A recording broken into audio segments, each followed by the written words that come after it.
தமிழக வெற்றி கழகத்தின் முதல் சட்டப்பேரவை கூட்டத்தொடரானது ஆளுநருடன் தொடங்கி இருக்கிறது. இளம் அமைச்சர்களில் ஒருவரான HRNC அமைச்சர் திரு ரமேஷ் அவர்கள் நம்மளுடைய இருக்கிறாரு. வணக்கம். ஒரு ஃபர்ஸ்ட் டைம் மினிஸ்டர், ஒரு ஃபர்ஸ்ட் டைம் MLA, அசம்பிளியோடைய 2வது செஷன், ஃபர்ஸ்ட் பதவியே எடுத்திருப்பீங்க, அதுக்கப்புறம் 2வது செஷன் எப்படி இருந்தது? ரொம்ப அருமையான ஒரு செஷனாக இருந்துச்சு. ஃபர்ஸ்ட் டைம் ஒரு மினிஸ்டர் ஆகி அதுக்கப்புறம் இந்த விவாதங்களில் ஆளுநர் உரை மீதான விவாதங்கள், புதிய தீர்மானங்கள் அப்படின்னு சொல்லிட்டு தமிழ்நாட்டு நலன் சார்ந்த பல்வேறு விஷயங்களை முன்னெடுக்கும் போது ரொம்ப மகிழ்ச்சியான ஒரு விஷயமா இருந்தது. இப்போ எதிர்கட்சிகளை எதிர்கொள்வது, அதுவும் நம்ம டிபேட்டடாக பார்க்கும் பொழுது உங்கள் டிபார்ட்மெண்ட்டை ஹேண்டில் பண்ண முன்னாள் அமைச்சர் அவர்களை ஹேண்டில் பண்ண விதத்தும், அதுக்கான அந்த தீர்மானம், அவர் பேசுனதுக்கு பதில் சொன்னது ரொம்ப ஹார்ஷாக ஒரு யங் பிளட்டாக இருக்கிறத பார்க்க முடிஞ்சது. இனி வரக்கூடிய காலங்கள் இப்படி தான் இருக்குமா? பதில் எப்படி பார்க்க முடியும்? இல்லை, ஆக்சுவலி ஒரு எதிர்க்கட்சி தலைவராக இருக்கக்கூடிய திரு மாண்புமிகு உதயநிதி ஸ்டாலின் அவர்கள் ஒரு விஷயத்தை, ஒரு குற்றச்சாட்டை ஒரு அரசாங்கத்தின் மீது வைக்கும்போது அவங்க அதற்கு முன்னாடி என்னென்ன பண்ணியிருக்காங்கன்றத செக் பண்ணிட்டு அதை நம்ம பேசணும். இப்போ அறநிலைத்துறையை பற்றி ஒரு கருத்தை அவர் தெரிவிக்கிறாரு. அறநிலைத்துறையினுடைய வருமானம் எப்படி செலவிடப்பட போகிறது அப்படின்றத பற்றி அவர் பேசுகிறாரு. நாங்கள் ஒரு 246 கோடிக்கான பார்த்தீங்கன்னா துவக்கப்படாத நிலையில் இருக்கக்கூடிய திருமண மண்டபங்கள், வணிக வளாகங்கள், இதெல்லாம் நம்ம வேணான்னு சொல்லி ரத்து பண்ணியிருந்தோம். எதற்காக அதை ரத்து பண்ணோம் அப்படின்ற அந்த விஷயத்தை அவர் முதல்ல தெரிஞ்சுக்கிட்டு அதை அந்த கொஸ்டினை ரைஸ் பண்ணியிருக்கலாம்.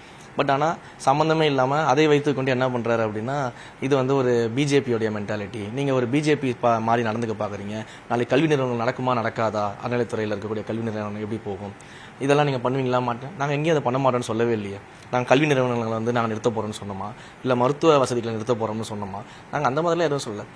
நாங்கள் ஆய்வின் அடிப்படையில் ஒவ்வொரு விஷயத்தையும் ஆராய்ந்து இந்த கடந்த 1 மாத காலங்களாக பார்க்கும்பொழுது அறநிலைத்துறையை பொறுத்த வரைக்கும் நிறைய ப்ராஜெக்ட்ஸ், இந்த மாதிரியான விஷயங்கள் பார்த்தீங்கன்னா இந்த கட்டுமான பணிகள், அது மாதிரி இந்த மாதிரியான விஷயங்கள்லாம் எடுத்து பார்க்கும்போது சில கான்ட்ராக்டர்ஸ் பெனிஃபிட் ஆகிறதுக்காகவும், அந்த கான்ட்ராக்டர் மூலியமாக இதுக்கு முன்னால் இருந்த ஆட்சியாளர்கள் பெனிஃபிட் ஆகிற மாதிரியான திட்டங்கள் தான் அதிகமாக இருந்துச்சு. அப்போ அதெல்லாம் நம்ம ரத்து பண்ணுறோம். அதற்கு பதில் உண்மையிலேயே அந்த மக்கள் கேட்கறதெல்லாம், எங்களுக்கு தங்குமிட வசதி இல்லைங்க, பெண்கள் குளிக்கிறதுக்கு வசதி இல்லைங்க, ரெஸ்ட் ரூம் இல்லைங்க, இதெல்லாம் பண்ணி தந்தா பரவாயில்லைங்க அப்படின்ற மாதிரி அவங்க சொல்லும்போது நம்ம அதை கேன்சல் பண்ணுறோம். ஆனால் இதை ஒரு பிஜேபியோடைய மனநிலை நாங்கள் சிந்திக்கிறோம் அப்படின்ற மாதிரி அவர் கொண்டு போகும்போது தான் ஒரு எக்ஸாம்பிள் நம்ம சொல்ல வேண்டியது இருக்குது. உங்களுடைய ஆட்சியில் எப்படி நீங்கள் கமர்ஷியலாக கொண்டு போனீங்க அப்படிங்கிறத நம்ம சொல்ல வேண்டியது இருக்குது. உடனே அதற்காக கார் பார்க்கிங் வசதியும் அத்தியாவசியம் தானே அப்படின்லாம் சொல்லி மாண்புமிகு எதிர்க்கட்சி தலைவர் அவர்கள் மழுப்புனாங்க. கார் பார்க்கிங் அவசியம் தான், பட் எந்த கோயிலுக்கு தேவையோ அந்த கோயிலுக்கு அதை கொண்டு வரலாம், எந்த இடத்துக்கு தேவையோ அந்த இடத்துக்கு அதை கொண்டு வரலாம். நிச்சயமாக நாங்கள் சொல்கிறோம், நாங்கள் எல்லா மக்களுக்கு பயன்படக்கூடிய விஷயங்களையும் இந்து சமய அறநிலையத்துறை சார்பாக செய்ய தான் போகிறோம். அதெல்லாம் நாங்கள் எங்களுடைய விஷயங்கள்லாம் கொண்டு வச்சிருக்கோம். நாங்கள் அடுத்தடுத்த திட்டங்கள் வச்சிருக்கிறோம், மேம்படுத்தக்கூடிய பணிகள்லாம் செய்ய போகிறோம். ஒரே ஒரு விஷயத்தை மட்டும் சொல்லிக்கணும்னு ஆசைப்படுறேன். நிச்சயமாக தேவையில்லாத இடங்களில் மல்டி லெவல் கார் பார்க்கிங்லாம் கொண்டு வராமல், இன்னும் சொல்லப்போனால் முன்னாள் அமைச்சர் அவர்கள் சொன்னது போல, திமுக ஆட்சியில் செயல்பட்டது போல பார்க் பார்க்கிங்லாம் கொண்டு வராமல் மக்களுக்கு தேவையான இடத்துல கார் பார்க்கிங் கொண்டு வருவோம். இப்போ நீங்கள் சர்ப்ரைஸ் விசிட் ஒன்று பண்ணீங்க திருச்செந்தூர் கோயில், அது மாதிரி தொடர்ச்சியான சர்ப்ரைஸ் விசிட் கோயில்ஸில் இருக்குமா? என்ன பண்ண போறீங்க? என்ன பிளான் இருக்கு? பிஃபோர் மானிய கோரிக்கைக்கான பிளான்ஸ் ஏதாவது? மானிய கோரிக்கையில் நம்ம என்னென்னலாம் திட்டங்கள் பண்ண போகிறோன்றதுக்கான ஒர்க்ஸ் சைட் பண்ணிட்டு இருக்கிறோம். புதிதாக கோயில்களுக்கு நாம் செய்ய வேண்டிய திட்டங்கள், என்னென்ன விஷயங்கள்லாம் நம்ம பண்ண போகிறோம், என்னென்ன பட்ஜெட்டில் நம்ம கொண்டு வர போகிறோம் அப்படிங்கிறது எல்லாமே நம்ம டிஸ்கஸ் பண்ணிட்டு இருக்கிறோம். கண்டிப்பாக கோயில்களில் இந்த விசிட்ஸு, சர்ப்ரைஸான ஆய்வுகள், இது எல்லாமே தொடர்ந்துக்கிட்டே தான் இருக்கும். கண்டிப்பாக இது 5 வருடமும் நாங்கள் செஞ்சுக்கிட்டு தான் இருப்போம். அதில் எந்த விதமான மாற்றமும் இருக்காது. ஏன்னா அப்படி செய்யும்போது தான் அதிகாரிகளும் சரியாக வேலை செய்வாங்க. ஏன்னா இத்தனை ஆண்டு காலமாக அதிகாரிகள் எந்த மாதிரி வேலை செஞ்சாங்கன்றதெல்லாம் நம்ம பார்த்துட்டு இருக்கோம். இனிமேல் அப்படி இருக்கக்கூடாது.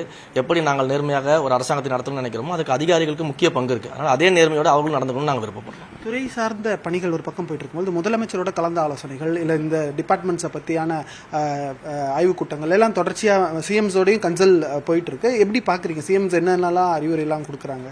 அதாவது எங்களுடைய மாண்புமிகு முதலமைச்சர் அவர்களை பொறுத்த வரைக்கும் சும்மா பெயர் அளவுலலாம் ஒரு டிபார்ட்மெண்ட் மீட்டிங் நடத்தி ஒரு 2 வார்த்தை பேசிட்டு போகிற ஆள்லாம் கிடையாது. ஏறத்தாழ எங்களுடைய HRNC டிபார்ட்மெண்ட் மீட்டிங் சமீபத்தில் நடந்துச்சு. ஒரு 45 நிமிடத்திற்கு மேலே பார்த்தீங்கன்னா அமர்ந்து நாங்கள் சொல்லக்கூடிய ஒவ்வொரு விஷயத்துலையும் என்னென்னு கேட்டுக்கிட்டு, அந்த டீட்டெயில்ஸை கேட்டுக்கிட்டு, அதுக்கு என்ன பண்ணலாம், இது நீங்கள் சொல்கிறதா சொல்யூஷனா, இல்லை ஆல்டர்னேட் சொல்யூஷன் ஏதாச்சும் இருக்குதா, எது பெட்டர் சொல்யூஷன் அப்படின்றதெல்லாம் அவர் கேட்டு தெரிஞ்சுக்கிட்டு ஒவ்வொரு விஷயத்துக்கும் எங்களுக்கு அப்ரூவல் கொடுக்கறதுக்கே பார்த்தீங்கன்னா அவ்வளோ தூரம் ஆய்வு பண்ணி தான் அப்ரூவல் கொடுக்குறாரு. ஸோ இப்படிப்பட்ட ஒரு ஒரு சிஎம் வந்து பார்க்கும்போது அவருக்கு கீழே நம்ம ஒர்க் பண்றோம், சாரோடைய அரசாங்கத்தில் நம்ம ஒர்க் பண்றோம் அப்படின்றது மிகப்பெரிய பெருமை, ரொம்ப சந்தோஷமா இருக்கு. ரொம்ப நன்றி. உங்களுடைய புதிய அமைச்சர் புதிய மானிய கோரிக்கையில் பல எதிர்பார்ப்புகளோட எல்லா மக்களும் இருப்பாங்க. குறிப்பாக கோயில் சார்ந்த விஷயங்கள் சம்பந்தமாக. ஒளிப்பதிவாளர் மார்ட்டினுடன் நியூஸ் 18 தமிழ்நாடு செய்திகளுக்காக சுபாஷ்.